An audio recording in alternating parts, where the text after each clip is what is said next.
Hello and welcome, this is Jake the Voice with his super fabulous Q&A special video. Nikiti wrote in and said, how did you get in contact with the actors Joe Kukan? When I interviewed Frank Klepacki, composer of the Command & Conquer series most famously, I decided to kind of bite the bullet and just ask him, hey Frank, do you have Joe Kukan's email address? I would love to get none other than Kane from Command & Conquer. I would love to get him on board for an interview.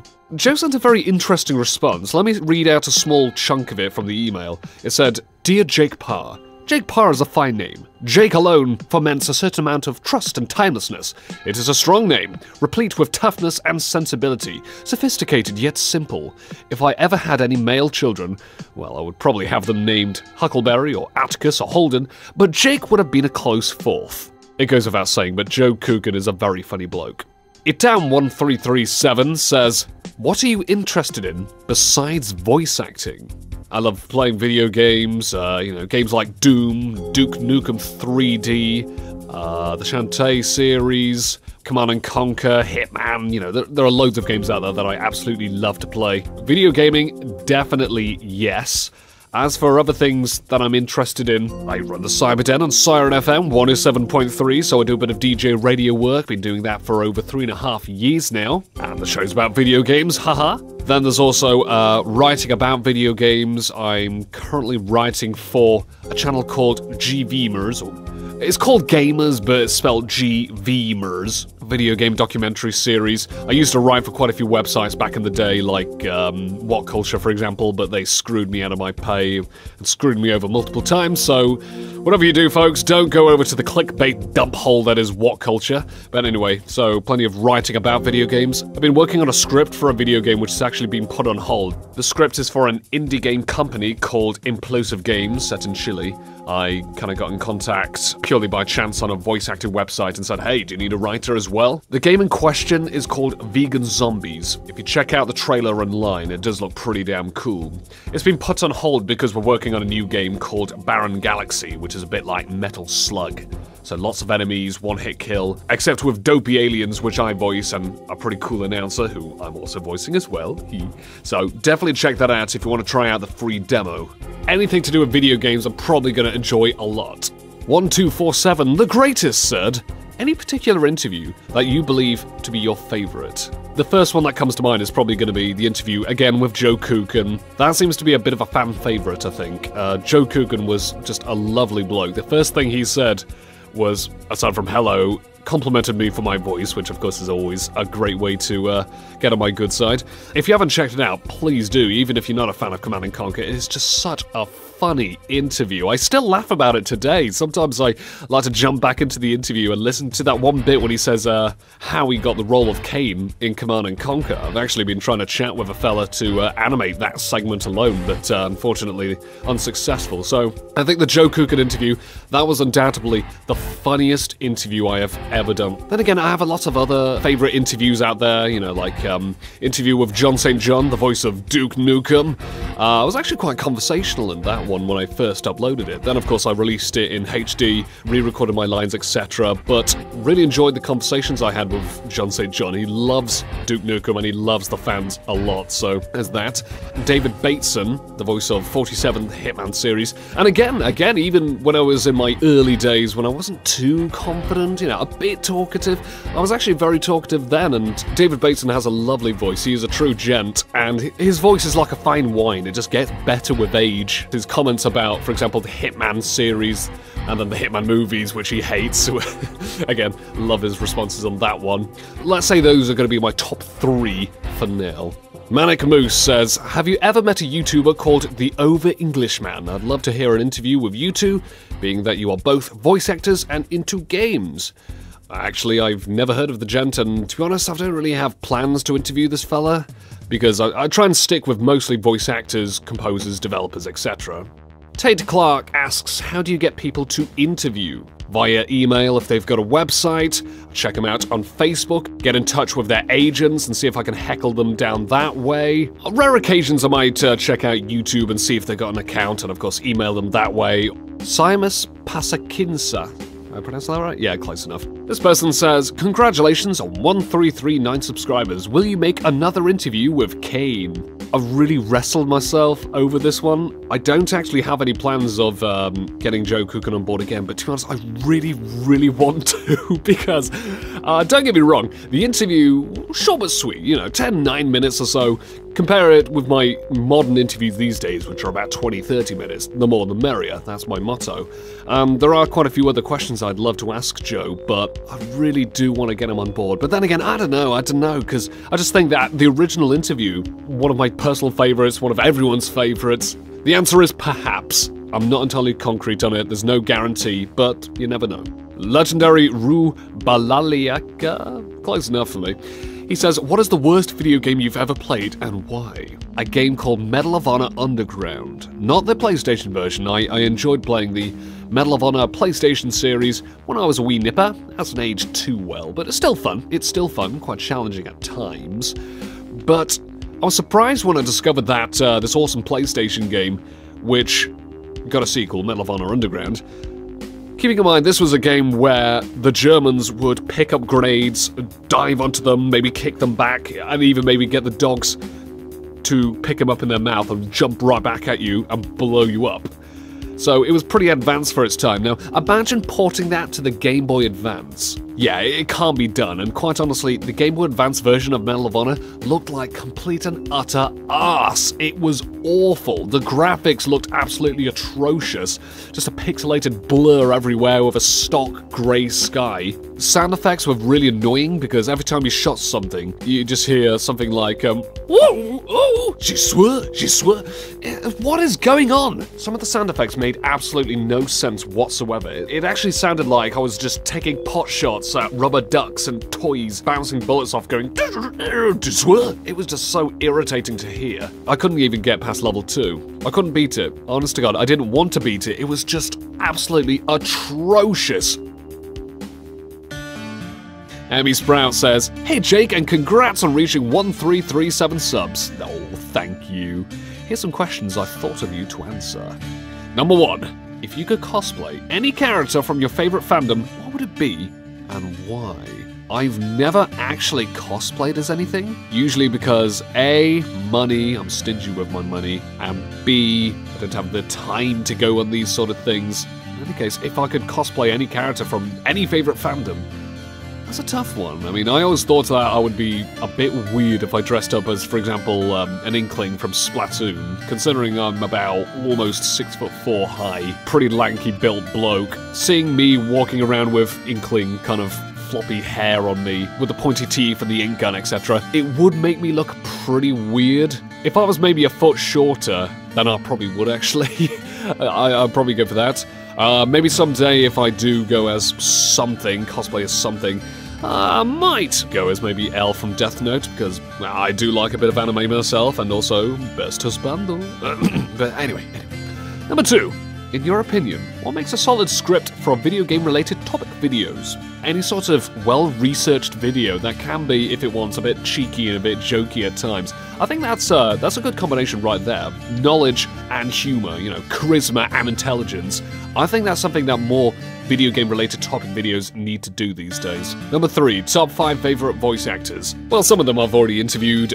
John St. John, the voice of Duke Nukem, he's kind of like one of the people who inspired me to give a crack at voice acting. Dan Castellaneta, the voice most famously as Homer Simpson, because I absolutely love The Simpsons, and Homer Simpson is probably my favorite animated character, like, ever. Again, David Bateson, like I mentioned earlier, the voice of Agent 47 from the Hitman series. Like I say, real gent. Lovely voice. Number 4, yeah, I'm just gonna say, the voice actor for Barry Burton from Resident Evil. By God do I love you, sir, because your performance was so bad. It was just so hilarious.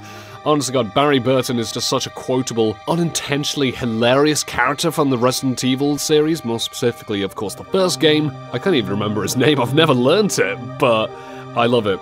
And finally, since I can't think of a 5th one, I'll just say me, even though I don't really think I'm a very good voice actor, but admittedly, there are a few voices that I thought I did a really good job in. For example, the Gokhan aliens in the aforementioned side-scroller shooter Barren Galaxy. That was a lot of fun, and I'm really happy that I got that role. The noises I made were just so hilariously weird, like...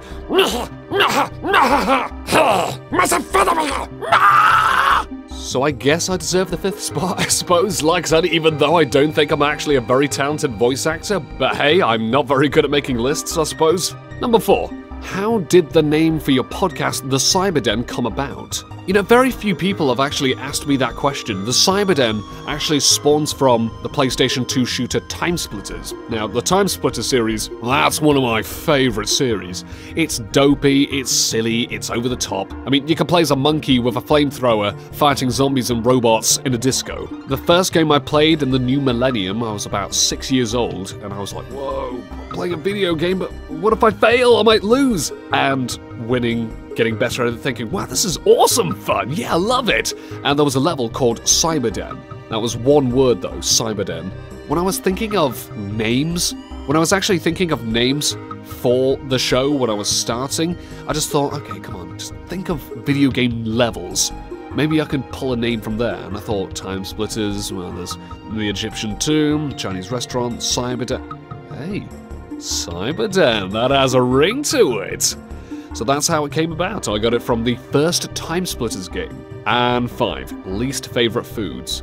Well, I'm vegetarian, so I'm gonna probably dump meat in there because I can't eat that, obviously. I don't need to eat it. Mushrooms I really don't like. It has a very rubbery texture and the aftertaste is pretty rank as well, so I especially don't like mushrooms. I dare not even eat American-style rubber cheese, which you just peel back from plastic. I think I might have tried it once, and I must have hated it. But yeah, I'm probably going to put American-style rubber cheese. Other than those two, which are a lot of other foods, though, I do really enjoy. I love eating, but I love to eat, and I exercise it all off really, really quickly with all my, like, 7 hours of exercise per day at work. So, I'm not picky, though. But thank you for that lovely whammy of questions right there. Hyperion177 asked, what's it like being British? Do you get a discount on fuel if you say, God save the Queen at the counter? Why is your Aussie co-host so awesome? And what is your favourite flavour milkshake/tea?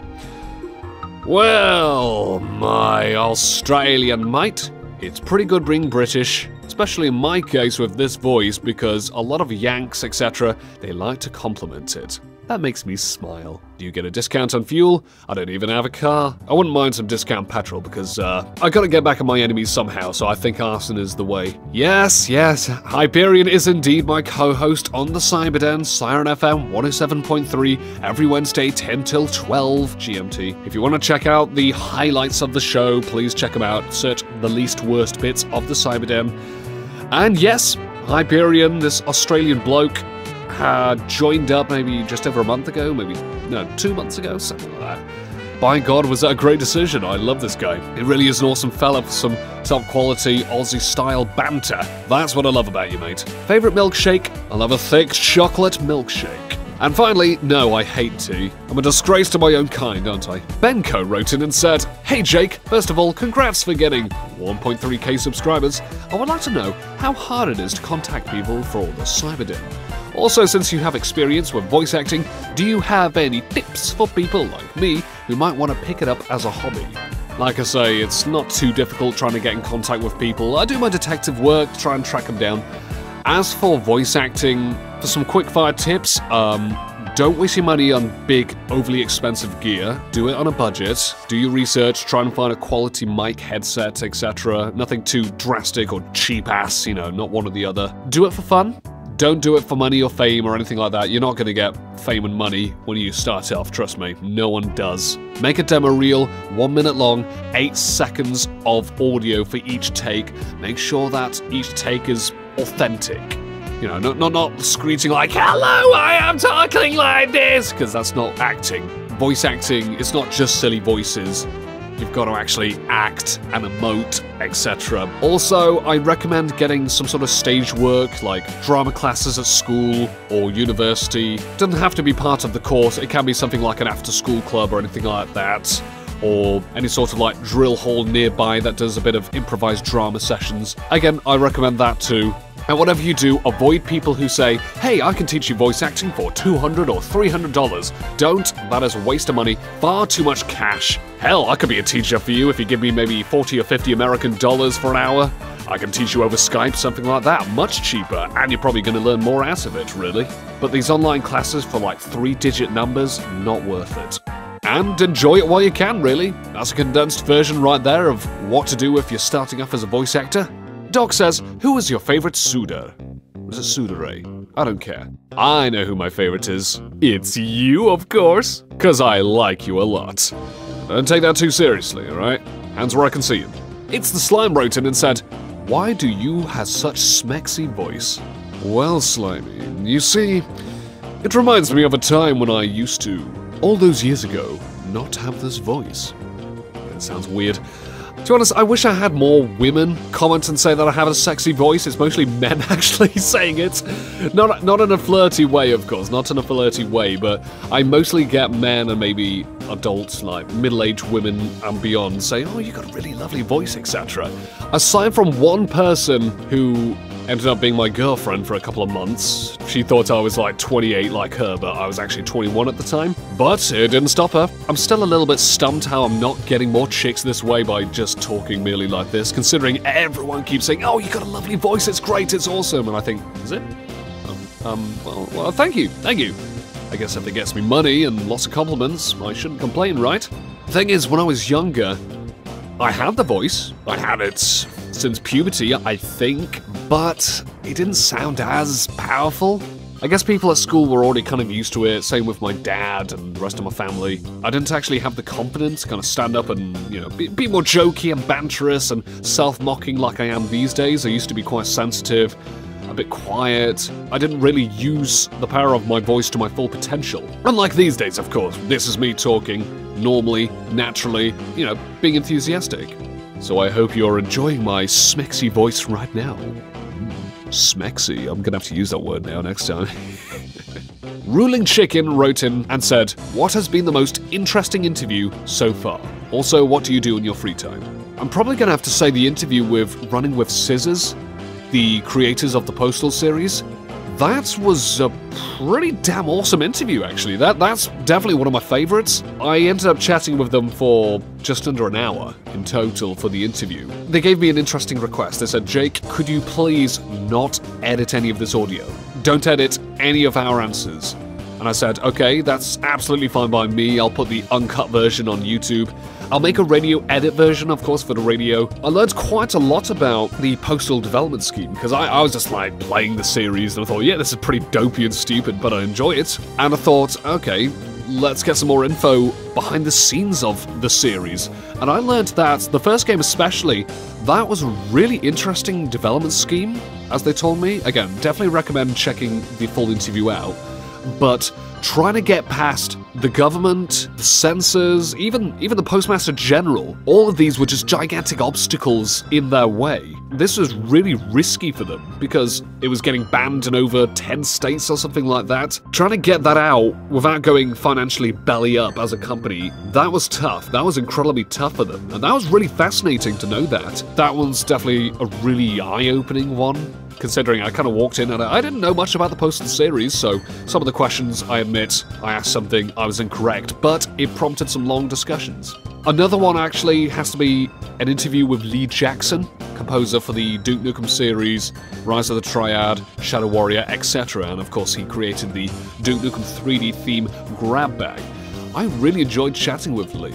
In fact, in total, the interview was about maybe 30 minutes or so. The full actual Skype call was in total 3 hours. After that, we were just chatting away. We were just chatting away about video games, music, some of the voice acting stuff, some funny anecdotes on his end as well. I wish I kind of recorded the rest of it because a lot of the discussions we had were really funny and just really, really interesting. But the core interview itself, really enjoyed Lee's kind of inspirations and mindset for example, how he made Grab Bag, some of the covers he was interested in, working on other games for 3D realms like Shadow Warrior, so that's definitely one I cherish close to my heart.